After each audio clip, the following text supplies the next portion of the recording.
Bonjour tout le monde. Merci d'être venus si nombreux à notre présentation. On va commencer assez simple, on va se présenter.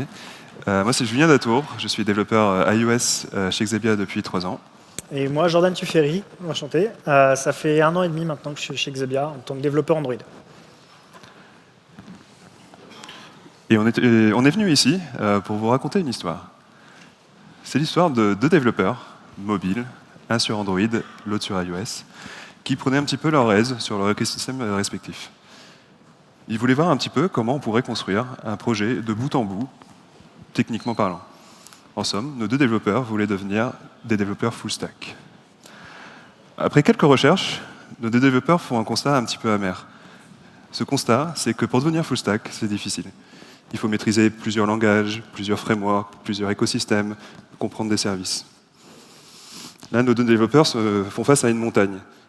Et ils commencent un peu à déprimer. Devenir full stack, ça semble quand même un petit peu inaccessible. Inaccessible? Peut-être pas. Un jour, Kotlin a fait l'annonce un peu surprenante, comme quoi elle pouvait s'émanciper de la JVM pour tourner sur des environnements natifs. Et là, nos 2 développeurs, ils se disent, tiens, il y a peut-être un coup à jouer. Et finalement, après quelques recherches, on a un coup à jouer. Kotlin, on peut le réutiliser côté back, côté front web, côté mobile. Il reste encore quelques spécificités des écosystèmes, mais au moins, on est capable de devenir plutôt full stack plus facilement qu'auparavant. Là, nos 2 développeurs, ils se posent des questions. Comment on fait pour mettre en pratique ce qu'on a appris sur Kotlin? On ne peut pas prendre un projet client. C'est un peu risqué. Kotlin Native, Kotlin Multi-Platform, c'est des projets un peu balbutiants. Les enjeux sont trop forts, on ne peut pas. Un projet avec du legacy, c'est aussi compliqué, puisque finalement, on va plus passer de temps à gérer du legacy qu'à gérer du Kotlin Multi-Platform. Il se trouve que nos 2 développeurs, dans leur entreprise, ils avaient un jeu qui s'appelle Wiz, qui était seulement disponible sur le web. Ce jeu, il permet en fait de découvrir les noms des collaborateurs qu'on ne connaîtrait pas ou assez mal sous la forme d'un quiz. Ce quiz, c'est une photo, 4 réponses, on répond, et il y a une sorte de petit jeu compétitif sur lequel il y a des points, un temps, etc. Le cas d'usage était tout trouvé. Finalement, c'est comme ça qu'est née l'application Wiz. Petite page de pub. Si vous allez au stand de Xebia en bas, vous pourrez jouer avec l'application qu'on a créée. L'application qu'on vous montre là, elle existe vraiment. Donc c'est Wiz en mobile, avec un backend dédié, écrit en Kotlin, y compris sur iOS.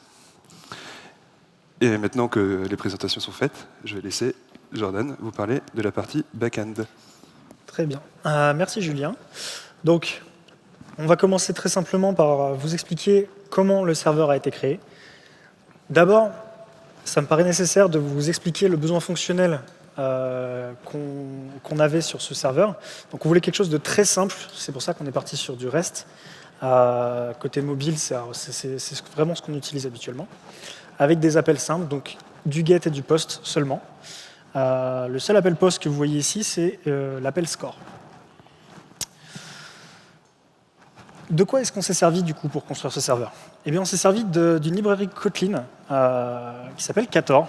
Cette librairie nous permet de créer un serveur en Kotlin de manière extrêmement simple. Et elle est composée de quelques briques que je vais vous décrire. Donc tout simplement, le cœur de Kator, c'est l'application. C'est la brique application à laquelle on va venir greffer une méthode main. Et c'est cette méthode main qui va s'exécuter. C'est ce serveur Kator, on va venir lui brancher quelques features, notamment du coup le routing, la sérialisation et toutes les autres que vous voyez exprimées juste ici. La brique servlet, c'est vraiment la brique qui nous permet d'uploader notre serveur et de le faire tourner dans un conteneur web. Voilà une liste non exhaustive du coup des quelques features que nous sont proposées qui nous sont proposés par Kator. Donc on a l'authentification, les default headers, le logging, les sessions, des WebSockets. On a également des raw sockets, pour ceux que ça pourrait intéresser. Donc projet Kotlin oblige, on a un peu de paramétrisation de build à faire. Donc là, je vais vous détailler simplement les diverses links qu'on voit ici. Donc les plugins par défaut, Java et Kotlin, sont nécessaires pour pouvoir coder dans le langage écrit. Le plugin application, ça va nous permettre d'utiliser les sources proposées par Kator et de pouvoir greffer cette méthode main à Kator. Le plugin war, donc WebArchive, permet en tout cas à Gradle de transformer les sources Java en code utilisable sur du web. Et le dernier plugin que vous voyez, du coup, App Engine, ça nous propose plusieurs outils qu'on va pouvoir utiliser pour déployer notre serveur, mais je vous en parlerai un petit peu plus tard. Ensuite, la déclaration des sources sets. Le main source set va nous permettre de garder nos différentes sources dans ce qu'on a écrit. Et le source set test, pareil pour les tests unitaires. Dans les dépendances assez classiques, la dépendance vers la librairie standard Kotlin pour avoir toutes les méthodes et toutes les classes par défaut. La dépendance vers Kotlin Servlet pour, comme je vous l'expliquais, du coup, réussir à faire tourner notre serveur dans un conteneur web. Et la notation provide compile qui dirige vers App Engine. Cette annotation, pareil, tout comme pour le plugin App Engine, je vais vous la détailler un tout petit peu plus tard. Donc on commence par écrire notre serveur. Donc comme je vous l'expliquais, on vient commencer notre serveur directement en greffant une méthode main sur l'application. Ensuite, on va installer quelques features avec la méthode install, plus le nom de la feature. Donc là, on voit default header, ça va permettre à ce que les calls et les réponses qu'on va envoyer depuis le serveur vont renvoyer des headers par défaut. Call logging, c'est pour loguer directement sur le serveur les appels qu'on reçoit. Et content negotiation, c'est une feature qui va nous permettre de transtyper directement, de désérialiser en tout cas, du JSON vers directement des objets de données. Ici, du coup, on voit la façon dont on déclare de routing avec Ktor, donc avec la fonction routing. On va venir déclarer directement nos différentes routes, donc la route get, info, get people, post score. Pour la route getInfo, c'est plutôt simple. On a une méthode get qui nous permet de définir que la route info/info sera une méthode get. Et après, on a de proposer un objet call, application call, pour être plus précis, sur lequel on va pouvoir appliquer plusieurs fonctions, notamment donc respond text qui va nous permettre de répondre à un texte tout simplement au call qu'on a reçu. Mais également, comme vous pouvez le voir sur cette méthode, donc post score, ça va nous permettre également de recevoir directement les données qui nous sont envoyées et de les transtyper, comme je vous l'expliquais grâce à la content negotiation, de les transtyper directement en objet donné. Donc maintenant qu'on voit comment coder notre serveur grâce à Ktor, ce qu'on veut, c'est pouvoir le tester, en fait. Et grâce à ça, du coup, grâce à App Engine, on a plusieurs tasks qui vont nous aider dans ce but. Notamment App Engine Run, qui est la commande qui nous permet de lancer notre serveur en local et qui permet après de pouvoir requêter ce serveur directement sur le localhost. Ainsi que la commande App Engine Deploy, qui, après s'être logué sur notre compte GCP, permettra d'envoyer le code source directement à chaud sur le App Engine qui est dans le cloud. Donc quel retour d'expérience on pourrait tirer de ça? Déjà, on a une stack qui est 100% Kotlin, pour le coup, et ça va avec tous les avantages dont on va bénéficier, qui sont notamment la fluidité du langage. C'est très simple à mettre en place, comme vous l'avez vu. Ça demande très peu de ressources et de notions, en tout cas, très poussées. Peu de lignes de code. Donc pour tout ce qu'on a voulu coder, on a pris à peu près 400 lignes de code, ce qui est relativement très peu, vous en conviendrez. Facilité de déploiement grâce aux outils proposés par App Engine.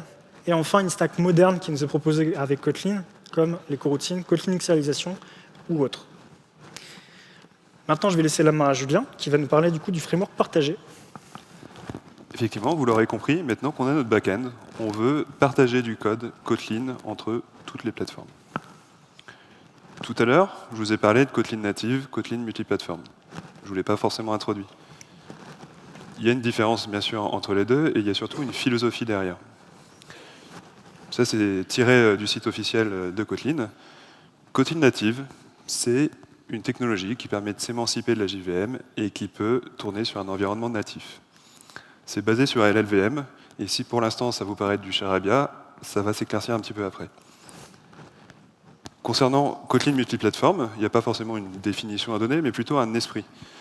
L'esprit, c'est qu'on veut partager du code entre les plateformes, mais sans avoir un seul code pour toutes les plateformes. Donc on n'est pas du tout sur la même typologie que du React Native, du Flutter ou autre. On veut garder les spécificités du natif et d'un autre côté avoir du code partagé, métier, réseau, etc., qui n'est pas forcément agnostique à la plateforme. Tout ceci pour éviter finalement d'avoir un cas qui est assez fréquent en mission. Une équipe Android, une équipe iOS, une modélisation chacun, une architecture chacun, des bugs différents, mais le même produit. C'est un petit peu dommage. Avec Kotlin multiplateforme, on va réussir finalement à avoir une vision partagée du code. Et finalement, on va rétablir l'harmonie entre les deux plateformes. Maintenant, la première question qu'on pourrait se poser, c'est OK, on a du Kotlin native, mais comment du Kotlin ça peut tourner sur iOS? Sur Android, c'est logique. C'est hérité de la JVM, c'est cohérent. Mais sur iOS, on a du code natif. Pour cela, il faut comprendre déjà, dans les grandes étapes, comment la compilation pour Swift, donc nativement sur iOS, fonctionne. On prend le code sur Swift et on passe à un compilateur dit front-end, SwiftC dans notre cas. Ce compilateur, il ne va pas sortir un binaire tout de suite. Il va sortir un langage intermédiaire de représentation qui lui-même va être consommé par un compilateur dit back-end et qui, lui, va s'occuper de transformer ce langage en un binaire. Pour Kotlin, c'est pareil. Finalement, en fait, la seule chose qui change, c'est le compilateur front-end. On va prendre le langage Kotlin, on va le compiler et le remettre dans le même langage intermédiaire de représentation que LLVM lui-même est capable de consommer. Et finalement, en bout de chaîne, on va avoir un binaire qui est plus du tout dépendant de la JVM. Je vous dis que ça marche pour iOS, mais en réalité, LLVM, ça existe depuis bien plus longtemps que Kotlin. Et on peut targeter énormément de plateformes avec LLVM. Linux, Mac, WebAssembly, Windows, Raspberry Pi. Kotlin est capable de targeter ce genre de plateforme. On a compris ça, et maintenant on peut passer droit au but. On va faire de la configuration. On commence toujours un projet comme ça, malheureusement. Un projet Kotlin multiplateforme, donc pour partager du code entre iOS et Android, ça s'articule autour de 4 notions centrales. La target, qu'est-ce qu'on vise comme plateforme? Android, iOS, Linux, etc. Le preset, c'est une configuration prédéfinie pour la target. On va voir comment ça s'articule après. La compilation, c'est le type d'output qu'on veut. Typiquement, par exemple, pour iOS, on va vouloir un point framework. C'est un type de binaire un peu particulier. Et enfin, on a les sourcettes qui définissent un ensemble de sources pour le code partagé, pour les plateformes spécifiques. Très concrètement, dans notre build.gradle, ça veut dire qu'on va avoir des targets, dans notre cas 2, avec des presets. iOS x64, c'est pour tout ce qui va tourner sur le simulateur. Si on veut le faire tourner sur un téléphone, ça va être du iOS ARM64. Ce n'est pas la même architecture processeur. En binaire, on veut un framework, donc un fichier .framework, comme on a plutôt l'habitude de faire sur iOS quand on tire une dépendance. Et pour Android, on est toujours sur le preset de la JVM. On vous a parlé de sourceset. Finalement, ça s'articule comme ça dans notre build.gradle. On définit un sourceset common dans lequel on va mettre nos dépendances. Les dépendances, on n'en a pas trop mises, mais on a la librairie standard Kotlin, ça c'est normal, et on a mis aussi la sérialisation, coroutine et le client HTTP 14. 14, c'est pas juste un serveur. Pour Android, on va faire la même chose, mais on va changer un tout petit peu les deux dernières lignes. On va prendre les coroutines pour Android et le client HTTP pour Android. Pour iOS, vous l'aurez compris, c'est pareil. Au final, quand on a fini de configurer notre projet, on arrive à une architecture qui est celle-ci. Notre projet, dedans les sources common, les sources Android, iOS et notre fichier de configuration. Maintenant, je vous propose de mettre un peu les mains dans le cambouis. On a fait un choix purement arbitraire, celui de la clean architecture. Pourquoi celui-là? Parce qu'il y a pas mal de couches qui ont là une responsabilité assez propre et ça nous permet de plutôt bien illustrer sur tout ce qui est communication entre natifs. Donc là, notre view, elle sera par exemple sur iOS en Swift et le code partagé en Kotlin multiplateforme. Quand on voit ça, on peut se poser deux questions. Comment un présenteur qui est en Kotlin communique avec Swift et comment Swift communique avec Interactor qui est en Kotlin? Pour répondre à la première question, c'est assez simple. On va juste utiliser une interface. Donc notre quiz view, ça va être défini dans notre framework en Kotlin, et on va l'implémenter concrètement, par exemple sur iOS en Swift, et sur Android spécifiquement en Kotlin aussi, mais pour Android. Finalement, notre présenteur, il va juste parler entre guillemets avec cette interface, et c'est la partie native qui va injecter le code qui permet de définir la vue. Pour les services, on a quelque chose d'intéressant. Donc on a utilisé Ktor comme client HTTP, et là vous voyez le code qui nous permet de faire une requête réseau pour récupérer les catégories de jeux qu'on a dans notre application. Le HTTP client qu'on va définir, il va être différent pour iOS et Android. On ne gère pas du tout le réseau de la même façon. Et pour autant, c'est complètement transparent pour nous. Si vous vous rappelez bien, tout à l'heure, quand on a défini nos dépendances dans des sourcettes, elles étaient différentes pour Android et pour iOS. Et ainsi, quand on va compiler pour une target prédéfinie, on va avoir le bon HTTP client qui fonctionne respectivement sur iOS et sur Android. Si maintenant, nous, on veut faire exactement la même chose, par exemple, quand on veut manipuler des fichiers, ce qui ne fait pas du tout pareil sur Android et sur iOS, on peut le faire. Typiquement, on peut récupérer l'astuce de l'interface, ça marche aussi comme ça. Le problème, c'est que quand on définit une interface sur Kotlin, on n'est pas sûr qu'elle va être implémentée côté natif. Heureusement, Kotlin Multiplatform nous propose un mécanisme assez intéressant qui est le expect actual. On peut dire qu'on attend à ce que la classe FileWorker qui définit iFileWorker soit implémentée pour toutes les targets qu'on a mis dans notre build.gradle. Et si ce n'est pas implémenté, le compilateur va nous prévenir. Et dans ce cas-là, pas d'oubli. Donc l'actual, il se définit comme ça. Et là, vous remarquerez qu'on est en train de manipuler du code iOS en Kotlin. Parce que je vous ai caché une chose, ça c'est possible aussi. On n'est pas obligé de tout définir le spécifique dans le natif. On peut manipuler les librairies iOS, typiquement NSString, NSSearchPath, NSDocumentDictionary, etc., via du Kotlin. Tout ça, c'est implémenté. Et respectivement sur Android. Donc là, on a deux implémentations de est-ce qu'un fichier existe dans un folder. Et tout ça en Kotlin. Et finalement, sur la partie partagée, c'est tout. Ça a été assez simple. À part le mécanisme d'expect actual qu'on a dû s'approprier, il n'y a pas forcément de difficulté majeure, si ce n'est apprendre le Kotlin et écrire du code en Kotlin. Maintenant, je vais laisser Jordan vous parler de l'application, et notamment Android. Tout à fait. Donc la question qu'on se pose du coup, c'est comment après, côté Android, on fait pour récupérer ce framework partagé et pouvoir l'utiliser et le consommer. Donc c'est assez simple au final. Ce framework partagé, une fois qu'il est compilé, il sera sous la forme d'un point jar assez classique.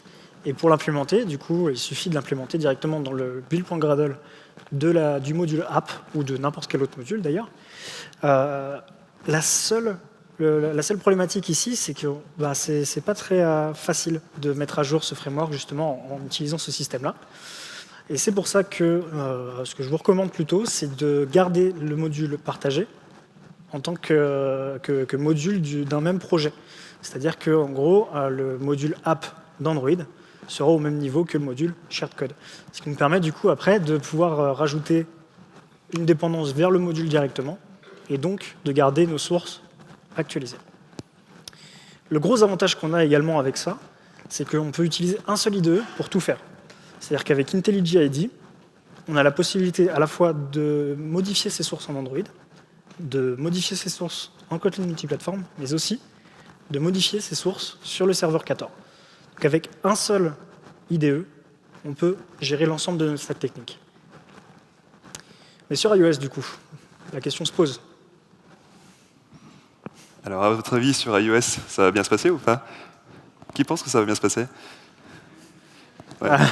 Vous avez raison. On va quand même commencer par une bonne nouvelle. On l'a dit tout à l'heure, sur iOS, on va consommer un point framework. C'est ce qu'on a l'habitude de consommer, par exemple, quand on tire une dépendance de Cocoa Pods. Ça, c'est très bien. Le développeur iOS, il est content. Malgré tout, il est quand même un peu curieux, et puis il va creuser un peu ce qu'il y a dans le framework. On ne va pas tirer une dépendance sans savoir ce qui se passe dedans. Donc, dans notre framework, on a ça, on a des headers qui donnent l'interface, et du code compilé qu'on va pouvoir appeler. Et puis on l'intègre, et on s'aperçoit que ce framework, il est en Objective-C. Aïe. Alors Objective-C, c'est pas sale, hein, ça existe encore, on l'utilise. Mais le problème, c'est que si on fait une application en Swift, c'est interopérable effectivement avec Objective-C, mais avec certaines limitations. Donc déjà, on se tape les limitations d'Objective-C dans nos applications natives qui utilisent un framework Kotlin. On a eu d'autres surprises. Sinon, c'est pas drôle. Les enums, par exemple. Prenons une enum en Kotlin. C'est simple, c'est expressif. On a par exemple une gain catégorie qui peut être easy, medium, hard, expert, avec un certain nombre d'entrées. Ça, c'est très bien. Et on a un truc assez sympa sur les enums, c'est qu'il y a de l'exhaustivité. C'est-à-dire que quand on va les utiliser, on va être obligé de gérer tous les cas. Et si on en rajoute un, le compilateur va nous prévenir « Attention, tu as oublié un cas ». Ça, c'est très pratique. Et voici notre enum dans le framework partagé. Alors, je vous rassure, même pour un développeur iOS, ça, c'est plutôt indigeste. Donc déjà, c'est peu lisible. Et en plus, on s'aperçoit, en fouillant un petit peu, que notre enum, elle s'est transformée en classe. Donc finalement, quand on a défini une enum en Kotlin, on a perdu absolument tout son intérêt dans le framework iOS. Une autre surprise assez marrante, on doit manipuler de la donnée dans notre application, notamment avec les fichiers.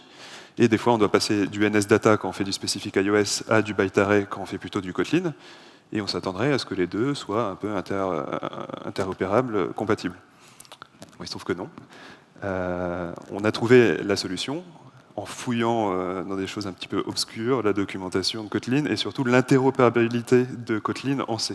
Donc ça veut dire que si on veut convertir de la byte array en data, on doit passer par l'interopérabilité C, prendre le pointeur et construire notre NSData avec ce pointeur.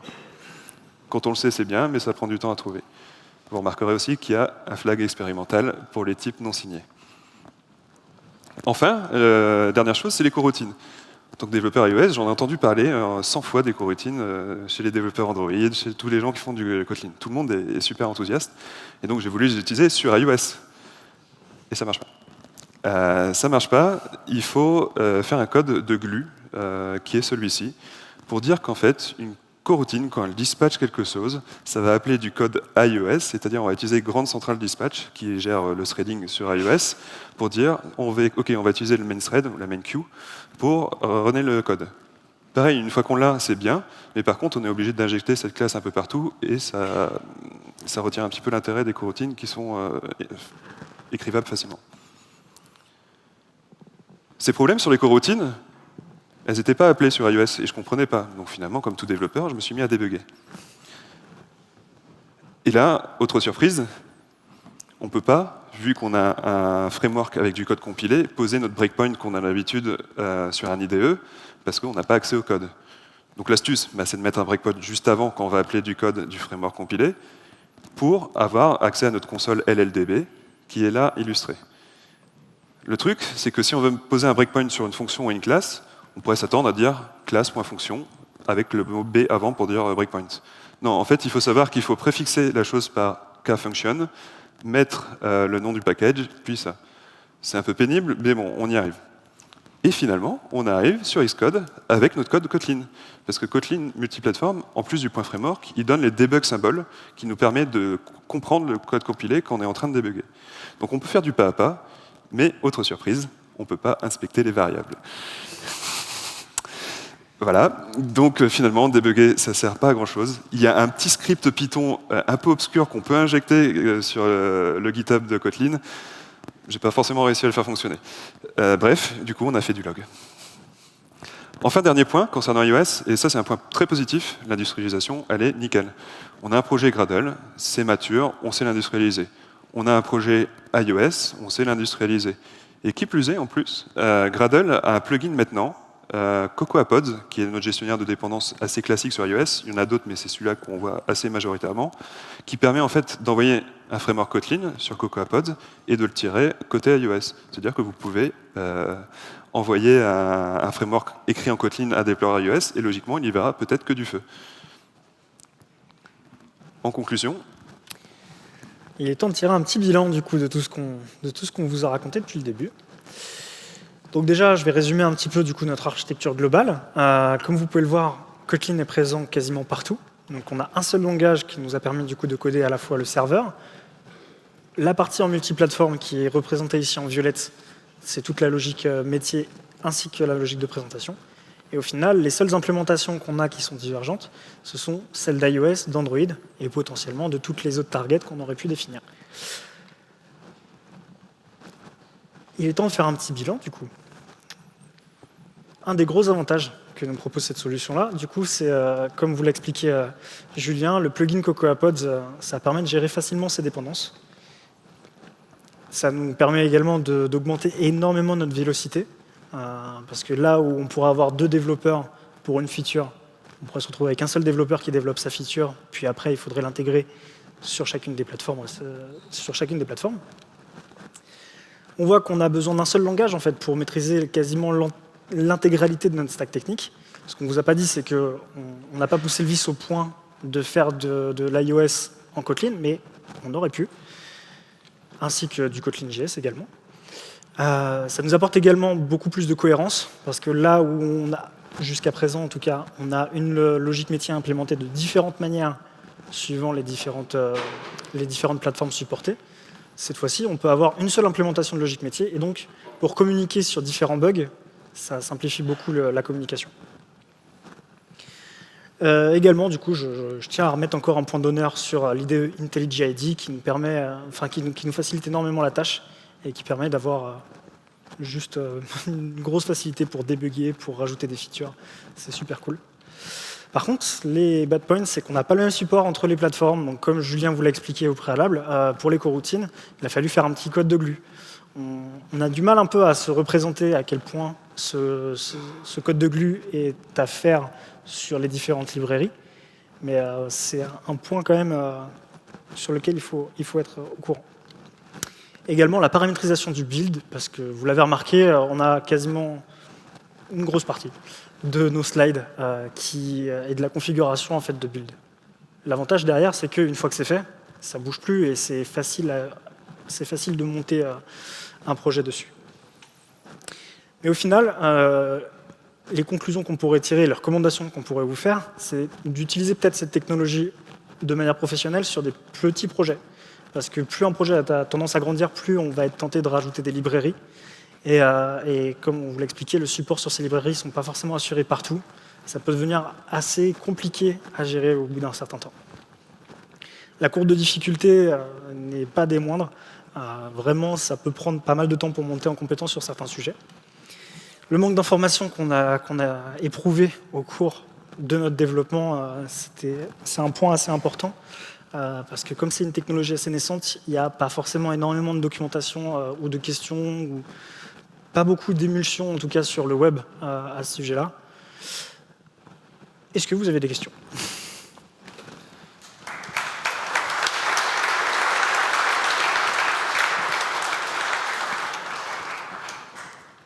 On a, je crois, si mon chronomètre ne me trompe pas, 2 minutes. Est-ce que le timekeeper me confirme pour des questions ? Oui, 2 minutes. 2 minutes. OK. Si c'est pas assez, on va rester là un petit peu et vous pourrez venir nous voir après la présentation, ou sinon on sera dans le coin. Bonjour, merci pour cette présentation. Moi, j'aimerais qu'on fasse un petit focus sur la partie serveur. J'ai pas très bien compris comment est-ce que vous avez, sur quelle infrastructure vous avez déployé. Est-ce que vous avez utilisé des conteneurs? Est-ce que vous avez utilisé un Tomcat? Comment est-ce que vous avez fait sur la partie infrastructure serveur? Je vais essayer de revenir un petit peu dessus. Pour la partie serveur, concrètement, ce qu'on a utilisé, c'est App Engine de Google Cloud Platform.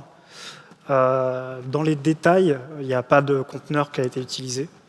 En vérité, c'est juste, on a uploadé le code tout simplement avec la task Gradle App Engine Deploy. Et après, une fois que c'était bon, ça nous retourne une URL sur laquelle on peut aller taper. On va taper sur cette URL-là directement. Merci. Sur un projet un petit peu plus sérieux, on aurait effectivement peut-être fait de la containerisation, des microservices, etc. Là, le but, c'est le développeur mobile découvre le back, on lui donne un outil simple et il l'utilise. Bonjour. Bonjour. Moi, ma question, c'est plus par rapport à la config de build. Je n'ai pas compris pourquoi vous avez besoin de ça, alors que vous avez dit que, en fait, avec l'étape intermédiaire, le LVVM, je crois, c'est... Ouais. En fait, vous pouvez targeter directement n'importe quelle plateforme. Donc, c'est passé. Donc, en fait, oui, excuse-moi. si vous revenez il y a 3 slides avant. 4, du coup, Ouais, j'imagine. donc là, en fait, j'ai pas compris pourquoi vous avez besoin de config de build pour chacune de plateformes target. Alors que là, normalement, en fait, avec l'étape intermédiaire, en fait, vous n'avez pas besoin de ça parce que en fait, le LLVM, il va lui s'en charger, non? Alors effectivement, LLVM, lui, il prend du langage intermédiaire et il construit un output de type binaire. Mais typiquement, si on vise Android, on n'a pas besoin d'LLVM. On target encore de la JVM, puisque Java Kotlin, c'est interopérable, et sur Android, on est toujours sur du Kotlin maintenant plutôt, et du Java. Par contre, pour iOS, il faut dire, effectivement, compile-moi tout ça avec LLVM, parce que je ne suis pas capable, je n'ai pas de machine virtuelle à proposer. Typiquement, ce serait pareil pour Windows ou même Raspberry Pi. Donc c'est spécifique à iOS, c'est ça? spécifique à iOS ou d'autres. Là, on a fait juste l'exemple iOS Android parce qu'on a créé l'application comme ça. Mais typiquement, si tu targetes du Windows, ce sera pareil. Tu vas passer par LLVM pour avoir ton .exe à la fin. Ok, merci. Ok. Ça sera tout pour les questions. Du coup, Ce sera tout merci pour les beaucoup questions. en tout cas Merci d'être à vous. venu.